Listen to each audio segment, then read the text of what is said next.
اعوذ باللہ من الشیطان الرجیم، بسم اللہ الرحمن الرحیم۔ وَإِذْ اور جب وَعَدْنَا وعدہ لیا ہم نے موسیٰ علیہ السلام سے 40 لیلۃً 40 راتوں کا، ثُمَّ اتَّخَذْتُمُ الْعِجْلَ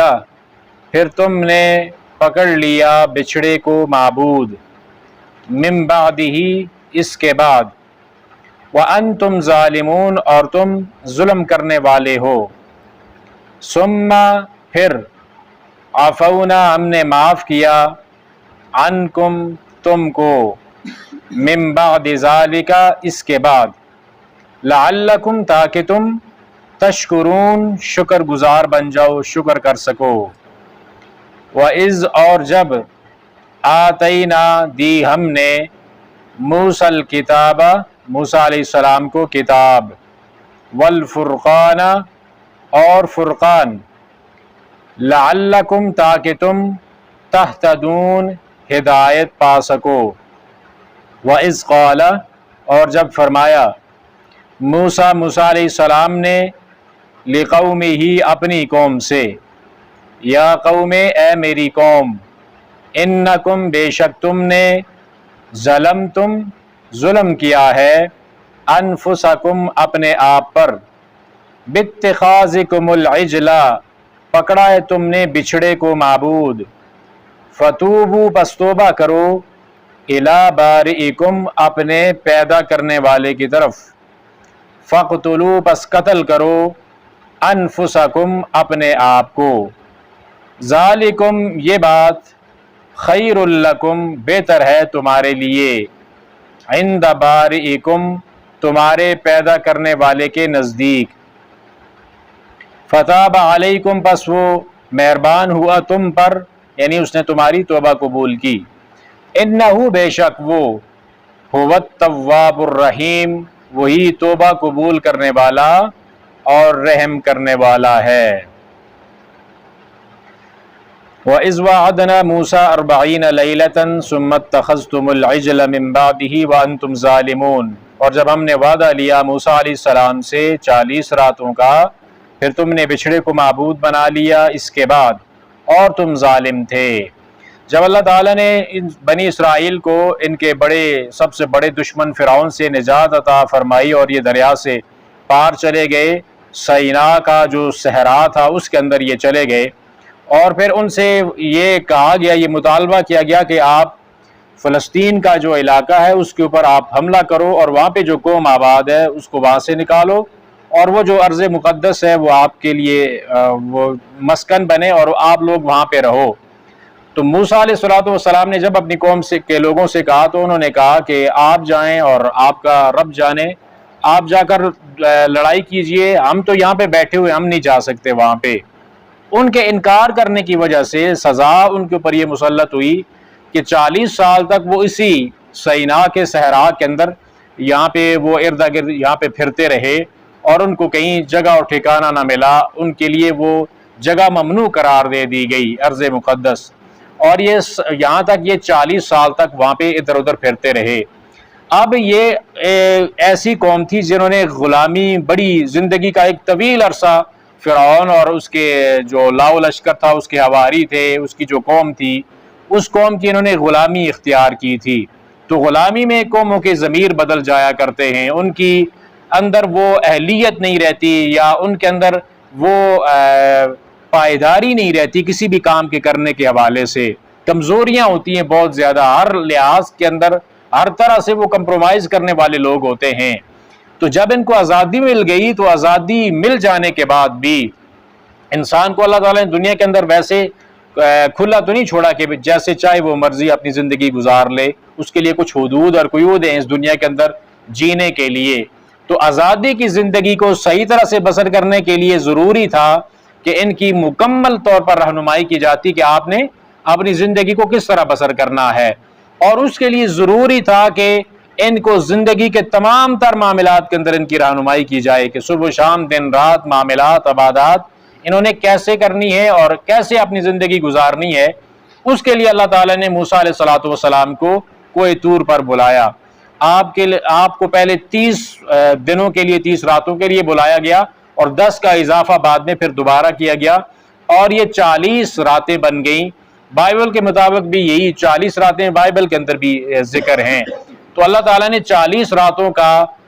یہ وعدہ لیا موسیٰ علیہ السلام سے۔ وہاں پہ تورات موسیٰ علیہ السلام کو دی گئی اور یہ جو عہد تھا ان سے بنی اسرائیل سے، وہ سارے کا سارا عہد اس کتاب کے اندر موجود تھا، زندگی گزارنے کے سارے طریقے، اور اس کے اندر انہوں نے جو بھی زندگی کے اندر کام آنے والی چیزیں ہیں وہ ساری کی ساری اس کتاب کے اندر موجود تھی۔ یہیں پہ اسی موقع پر موسیٰ علیہ السلام نے اللہ تعالیٰ سے یہ مطالبہ کیا تھا کہ اللہ میں آپ کو دیکھنا چاہتا ہوں، تو رب العالمین نے فرمایا کہ موسیٰ تو مجھے نہیں دیکھ سکتا، اور پھر رب العالمین نے فرمایا کہ میں اپنے نور کی ایک تجلی پہاڑ کے اوپر مارتا ہوں، اگر وہ اپنی جگہ پہ کھڑا رہا تو بھی دیکھ پائے گا۔ تو نور کی جب تجلی وہ اس پہاڑ کے اوپر پڑی تو وہ ریزہ ہو گیا اور موسیٰ علیہ السلام وہاں پہ بے ہوش ہو کر گر پڑے، اور پھر ان کو بعد کے اندر ہوش آیا اور اس بات کے اوپر انہوں نے اللہ رب العالمین سے معافی بھی مانگی۔ تو وہاں پہ یہ 40 راتوں کا وعدہ موسیٰ علیہ السلام سے لیا گیا، اور پیچھے ان کی قوم نے بچھڑے کو معبود بنا لیا، یعنی ایسی قوم جنہوں نے اپنے سامنے سب کچھ دیکھا، دشمن کو اپنے سامنے غرق ہوتا ہوا دیکھا، اور دریا کو پھٹ کر دریا سمندر کی جو ہے نا پانی کی دیواریں بنتی انہوں نے دیکھی۔ حالانکہ کائنات کے اندر ایسا نہیں ہوتا کہ پانی کی کوئی دیوار بن جائے، پانی کہیں پہ بھی رکھیں گے وہ اپنا راستہ بنائے گا، وہ ایک جگہ رکتا نہیں ہے، وہ دیوار اس کی نہیں بن سکتی۔ تو اس اللہ رب العالمین نے موسیٰ علیہ السلام کو جب عصا مارنے کا حکم دیا تو اس دریا نے ان کو راستے دیے، اور دریا نے اپنے پانی کو دیواریں بنا کر اندر میں کھڑا کر دیا۔ یہ بھی ایک سپر نیچرل ایونٹ ہے، یہ قدرتی طور پر ایسا نہیں ہوتا۔ تو رب العالمین نے ان کو وہ راستے وہاں سے عطا فرمائے، اور ان کی آنکھوں کے سامنے فرعون غرق ہوا، اپنی آنکھوں کے سامنے اس دشمن کو انہوں نے مرتے ہوئے دیکھا جس نے ان کے چھوٹے چھوٹے بچوں کو چھریوں سے ذبح کیا تھا، اور کتنی اذیت دی تھی انہوں نے۔ اس کے باوجود جب دریا سے پار گئے، راستے میں انہوں نے دیکھا کہ ایک قوم جو ہے وہ بتوں کے سامنے بیٹھی ہوئی ہے مجاور بن کے اور اس کی عبادت کر رہے ہیں، تو انہوں نے موسیٰ علیہ السلام سے مطالبہ کر دیا کہ ہمارے لیے بھی اس طرح کا ایک کوئی معبود بنا کر ہم کو دو تاکہ ہم اس کی عبادت کریں۔ تو وہاں پہ موسیٰ علیہ السلام نے ان کو ڈانٹا۔ تو جب یہ موسیٰ علیہ السلام کوہ طور پر چلے گئے اور اپنے پیچھے اپنے بھائی ہارون علیہ السلام کو نائب بنا کر اپنے پیچھے چھوڑ کر گئے کہ آپ نے قوم کا خیال رکھنا ہے، ان کی رہنمائی کرتے رہنا ہے، تو پیچھے یہ ہوا کہ ان کی قوم کا ایک بندہ تھا جس کا نام سامری تھا، اس نے دیکھا کہ جو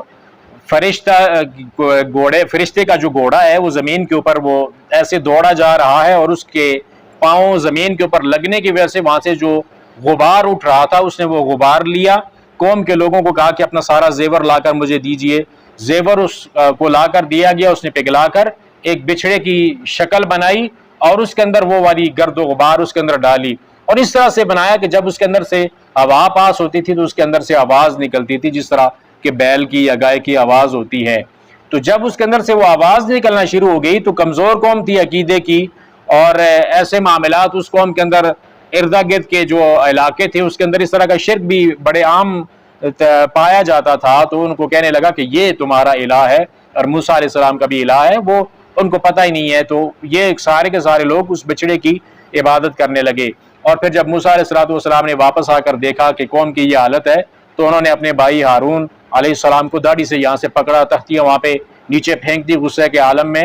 اور پھر وہاں پہ ہارون علیہ السلام نے ان کو کہا تھا کہ اے میری ماں کے بیٹے، لوگوں کے سامنے کم از کم میرے دشمنوں کو میرے سامنے تو خوش نہ کر، یہ لوگ میری بات سنتے نہیں تھے، میں ان کے اوپر میرا وہ زور نہیں چلتا تھا، اگر میں ان کے ساتھ کوئی ایسا معاملہ کرتا تو پھر بھی آپ کہتے کہ میں نے ان کے درمیان کوئی جدائی ڈال دی ہے۔ تو یہ سارے معاملات اس وقت ہوئے کہ موسیٰ علیہ السلام کو 40 راتوں کا اللہ تعالیٰ نے وعدہ لیا، پیچھے ان لوگوں نے بچڑے کو معبود بنا لیا، اور یہ ظلم تھا بہت بڑا کہ انہوں نے اللہ رب العالمین کی عبادت کے مقابلے میں ایک بچڑے کو اپنا معبود، اپنا رب بنا لیا۔ ثم عفونا عنکم من بعد ذلک لعلکم تشکرون، پھر ہم نے تم کو معاف کیا اس کے بعد تاکہ تم شکر کرنے والے بن جاؤ۔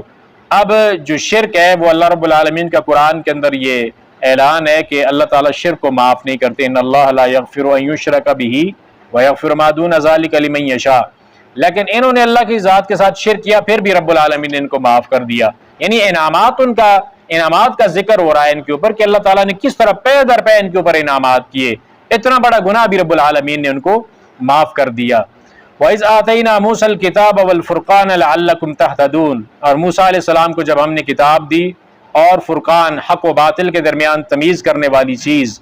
تاکہ تم ہدایت پا جاؤ۔ اب کتاب اور فرقان کا جو الگ الگ ذکر ہے، کتاب تو آپ کو معلوم ہے کہ تورات موسیٰ علیہ السلام کی کتاب ہے،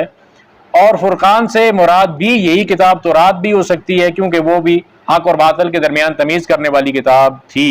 جتنی بھی آسمانی کتابیں وہ حق اور باطل کے درمیان تمیز کرنے کے لیے ہی آئی ہیں، اور اس فرقان سے مراد وہ تختیاں بھی ہو سکتی ہیں جو اللہ رب العالمین نے الگ سے موسیٰ علیہ السلام کو دی تھی۔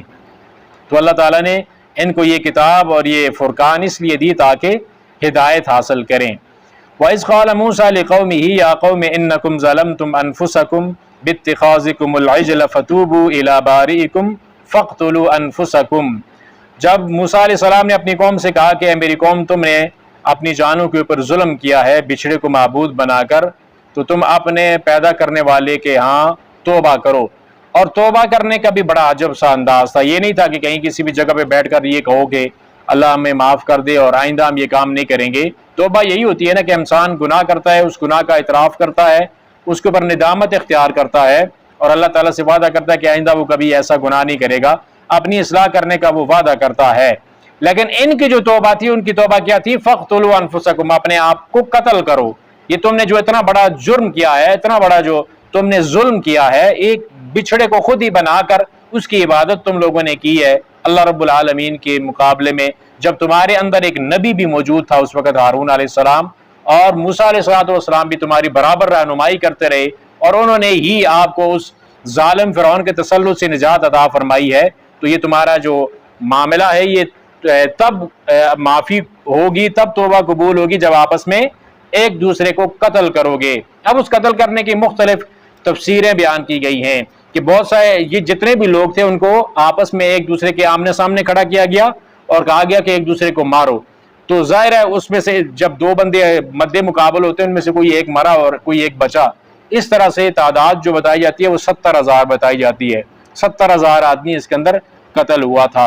اور دوسری یہ بیان کی جاتی ہے اس کی تفسیر کہ جن لوگوں نے اس بچھڑے کی عبادت نہیں کی تھی، یعنی سارے کے سارے تو اس شرک کے اندر ملوث نہیں تھے، کچھ ایسے لوگ بھی تھے جنہوں نے شرک نہیں کیا تھا، تو جنہوں نے شرک نہیں کیا تھا ان کو ان کے مد مقابل کھڑا کیا کہ جنہوں نے شرک کیا ان کو مارو اور ان کو قتل کرو۔ بہرحال ان کو آپس کے اندر ان کی توبہ کا قبول کرنے کا یہ طریقہ تھا کہ آپس میں ایک دوسرے کو قتل کرو، اور اس کے بعد جو قتل ہو جائیں گے ظاہر ہے ان کی بھی توبہ قبول ہو جائے گی، اور جو بچ جائیں گے ان کی بھی توبہ قبول ہوئی، اور اللہ رب العالمین نے ان کو معاف کر دیا۔ تو یہ موسیٰ علیہ السلام نے فرمایا کہ یہ والا جو عمل ہے یہ تمہارے پیدا کرنے والے کے نزدیک بہتر ہے، اور اس طرح سے اللہ تعالیٰ نے تمہاری توبہ کو قبول کیا، بے شک وہ توبہ قبول کرنے والا اور رحم کرنے والا ہے۔ تو یہ موسیٰ علیہ السلام کی قوم کی جو توبہ تھی، اور اللہ رب العالمین نے اس طرح سے ان کی توبہ کو قبول کیا۔ پہلی امت کے اندر بہت سارے ایسے معاملات تھے جن کے اندر بڑی سختیاں بھی بعض معاملات کے اندر پائی جاتی تھی، کیونکہ ان لوگوں کی اور ان قوموں کی فطرت ایسی تھی۔ اور اگر ہم اپنے اسلام کو اگر دیکھیں تو اللہ تعالیٰ نے بڑی ہمارے لیے آسانیاں رکھی ہیں، اور بڑے چھوٹے چھوٹے عمل اور ان کا بڑا بڑا اجر رب العالمین نے ہمارے لیے رکھ دیا ہے۔ اور باقی تمام تر معاملات کے اندر اگر ہمیں کوئی بھی معاملات ایسے ہیں جس کے اندر ہمیں توبہ کی ضرورت ہے، کوئی ایسا گناہ ہے، تو ہم جہاں پہ بھی بیٹھ کے اللہ تعالیٰ سے استغفار کریں گے اور وعدہ کریں گے کہ آئندہ ہم یہ گناہ نہیں کریں گے، تو رب العالمین ہماری توبہ کو قبول کر لے گا۔ تو یہ ان کے اوپر جو اتنی سخت معاملات آئے، یہ اگر بالفرض ہمارے اوپر آتے تو بڑا ہی مشکل معاملہ ہو جاتا۔ یہ اللہ تعالیٰ کی ہمارے لیے بہت بڑی آسانی بھی ہے۔ تو اس کے اندر ہمارے لیے اس واقعے کے حوالے سے بڑی عبرت بھی ہے کہ اللہ تعالیٰ نے ہمیں کیسے اس دین اسلام کے اندر آسانیاں دے دی ہیں۔ اب ہمیں ضرور اس بات کا اہتمام کرنا چاہیے کہ ہم اللہ تعالیٰ کی اطاعت کرنے والے بن جائیں، اور یہ جو آسان دین اللہ نے فطرت کے عین مطابق ہمیں دیا ہے اس کے مطابق ہم عمل کرنے والے بن جائیں۔ اور بنی اسرائیل کے جو رویے تھے اپنے انبیاء کے پیغام کے حوالے سے، وہ ہمیں نہیں اپنانے چاہیے، بلکہ ایک اللہ کی عبادت کرنی چاہیے اور اللہ کے ساتھ کسی کو شریک نہیں ٹھہرانا چاہیے کہ کائنات کے رب کو یہ سب سے یہ بات جو ہے نا وہ اللہ رب العالمین کو ناپسند ہے۔ اللہ کو اس بات پہ بڑا غصہ آتا ہے کہ بندہ کھائے تو رب العالمین کا نعمتیں اس کی استعمال کرے اور عبادت کسی اور کی کرے، شریک کسی اور کو بنا لے، تو یہ معاف اللہ رب العالمین نے نہیں کرنا۔ تو یہ اس لیے اللہ رب العالمین نے جو اتنا بڑا یہ معاملہ اور یہ واقعہ ہمارے لیے ذکر کیا ہے، اس کے اندر ہمارے لیے عبرت کے بہت سارے اسباق موجود ہیں، تو ہمیں ان واقعات سے عبرت بھی حاصل کرنی چاہیے۔ اللہ رب العالمین ہمیں عمل کرنے کی توفیق عطا فرمائے اور شرک جیسی گندگی سے اللہ تعالی ہم سب کو محفوظ فرمائے۔